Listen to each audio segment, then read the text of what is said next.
We've talked many, many a times about the beginning and the end, the bookmarks in all collectible series, whether it's a sports card, a comic book, or a collectible coin. But very, very few times you get an opportunity to talk about the bookend that is over. In other words, there's not going to be another chapter. And in the silver dollar world, the real silver dollars that circulated here in the United States, that would be 1935, the end of the peace dollar. Now, in 1934, we have President Roosevelt pulling gold off the marketplace, right?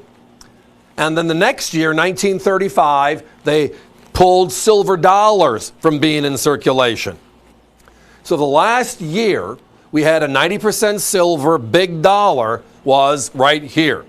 They made two coins in 1935, a 35p Philadelphia and a 35s San Francisco. The 35p is the lower of the two mintages, which is just an extra little oomph feather in the cap for the coin.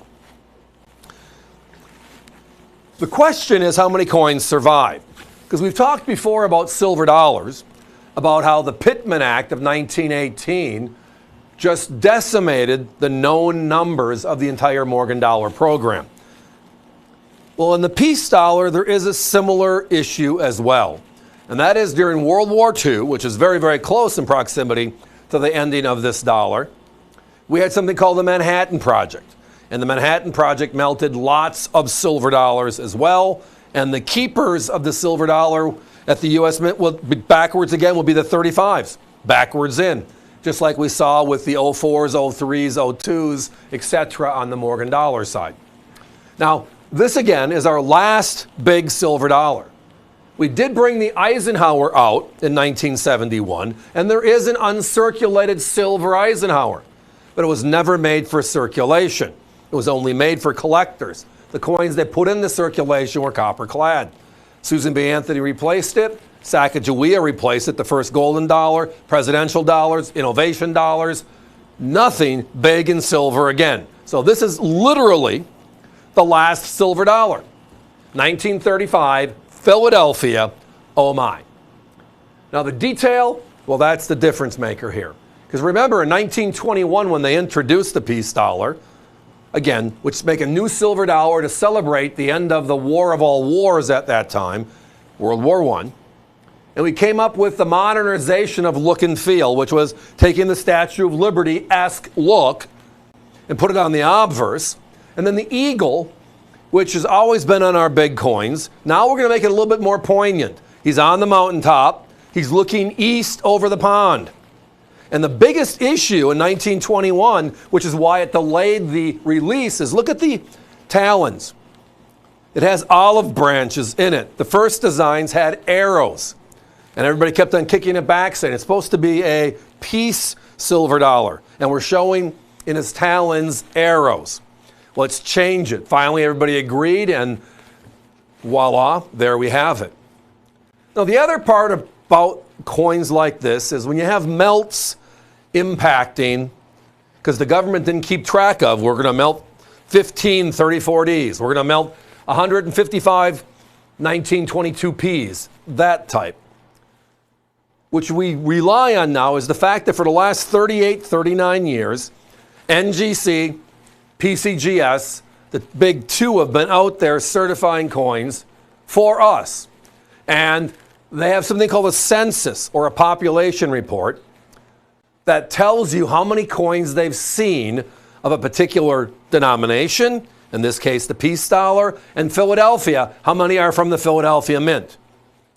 If you look at the peace dollar series and you break them down, it's quite wow. Just outright quite wow. Now on the mintage figure chart, again, it ranks number 9. So it has the 9th lowest mintage figure. And again, it's low. It's only 1.5 million. But now if we go back to the modernization of thought, extra information available, you look at a couple of things. The prized peace dollar is one of two. Either the high relief 1921, they only made it for 1 week in December of 1921, and it's the only high relief coin period, or you're a 1928 Philadelphia fan, which is the lowest minted coin in the entire series. But if you go to both of those coins and you look at how many coins NGC and PCGS have seen in all grades, from a circulated coin all the way through the finest and uncirculated. We're looking for this body count. How many have they seen?